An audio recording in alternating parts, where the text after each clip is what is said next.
the exodus of BBC legends continues as the corporation comes under further attack for sidelining older presenters. Yesterday, after 45 years with the BBC, Radio 2's Ken Bruce announced that he will be hanging up his headphones in March. This, of course, follows the likes of Steve Wright, Paul O'Grady, our own Vanessa Feltz and Craig Charles, who all left the BBC in the last year. And if this wasn't enough for the British banishing corporation, 3 BBC News presenters took redundancy last week ahead of a planned merger with international and domestic news. So for us tonight, the question is simple. What is the future for the BBC? Is it still worth the money? Any talent over 45 has been jettisoned. Joining us to discuss this is former BBC Royal correspondent Jennie Bond and former BBC Crime Watch host and occasional BBC Two radio presenter Sue Cook. Ladies, you're very, very welcome. Thank you so much.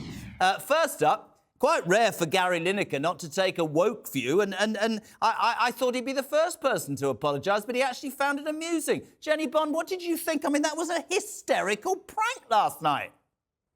Of course it was, yes, and the BBC does need to lighten up, does need to have a sense of humour. I never understand why they apologise in phone-ins or whatever, on 5 Live or wherever, and, you know, someone says crap or something and they immediately have to apologise.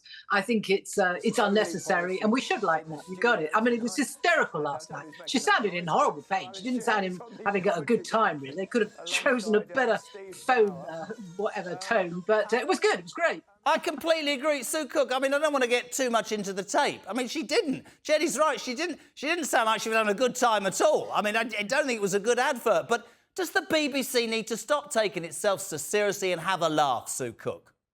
The thing is, it always has. It's always apologised for things like that. I was told to apologise once for saying "c'est la vie" because they said people might not understand French, so don't say "c'est la vie" anymore. And you know, why? So they're apologising. But I think they're gradually getting better. But they're lagging behind. They'll get there eventually, I'm sure. But yes, I really admired Gary for once in his life not being woke and being prim. He actually found his sense of humour. I thought that was great.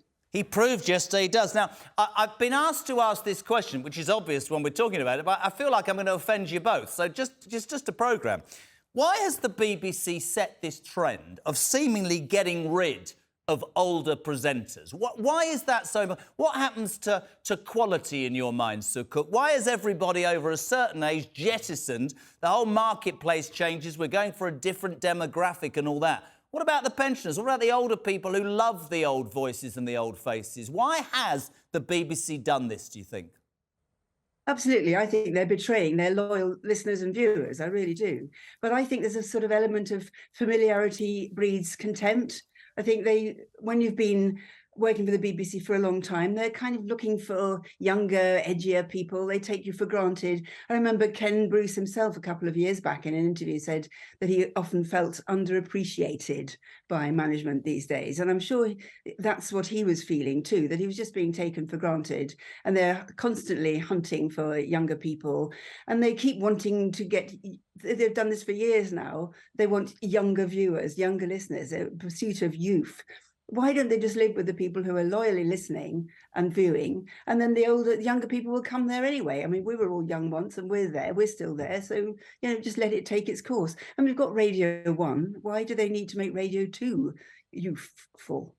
I completely agree. And Jenny, you know, when we talk about ageism, right, I was always taught in my days of being a salesman, I know that's hard to believe, that yes, you can go out and get new business, but you should look after your existing customer base, because otherwise you're stuffed.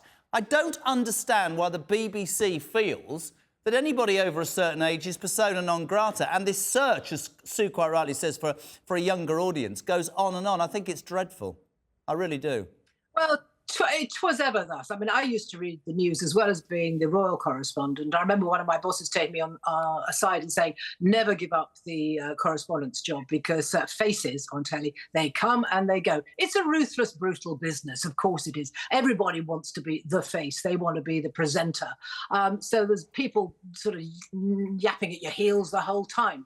And they did get rid of me and one or two other women particularly women those times, because they wanted a new young stable who actually have been allowed to grow old. I mean, Fiona Bruce, Sophie Rayworth, Hugh Edwards, they're not spring chickens, and I don't think they're in any danger. But, you know, I just think you've got to take the rough with the smooth, and that's what happens in telly. It's brutal. It is brutal, but here's a question for you both. I'll start with you, Jenny, if I can.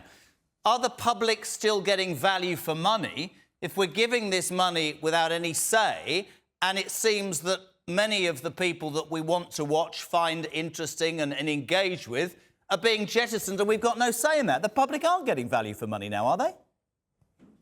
Well, I always argue that I think the BBC is good value for money. I mean, it's about a cup of coffee a week, probably, you pay for your licence fee. But we can't go and argue that we're not getting value for money. They must cut back, they must reduce their expenditure, and then complain when they do. I mean, the 3 newsreaders you mentioned, they're going because of a merger of different services. If you merge services, there are fewer jobs. They were invited to apply for their own jobs. Yes, that's humiliating, but that's happened for years and years. And at least they were given the chance, and they've decided not to.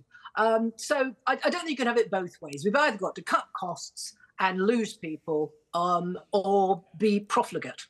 I completely agree. Sue, would you say that the public are still getting value for money from the BBC, or with all of these changes and this seeming desire to attract, as you said, a whole new audience? I would be peeved. I don't watch the BBC. I'm being completely honest. I've got 5 children, I've got time to do anything. But if there were favourite presenters of mine on television or radio and I was still having to pay however much it is, I'd be annoyed. Do you think people are going to be annoyed, Sue Cook?